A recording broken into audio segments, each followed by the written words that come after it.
que o grupo estão todos de acordo com as decisões dos trabalhadores. Quero dizer também para vocês que sempre estive em frente das negociações junto com nossa parceria,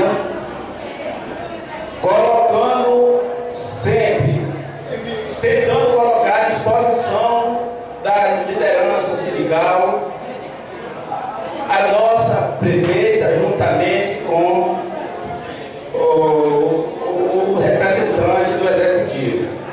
Inclusive, esteve marcado para hoje, 8 horas, para ter uma reunião com o sindicalista, mas disse ela que teve uma reunião em Brasília, não poderia ficar.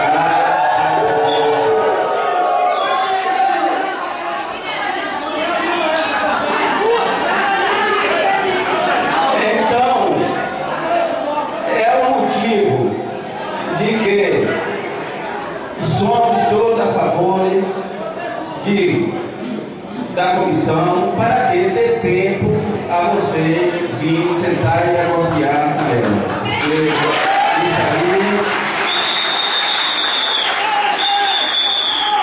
aí é o nosso reconhecimento como vereadores e que o povo maravilhoso está votando em nós para manter e fazer esse papel. E muito obrigado.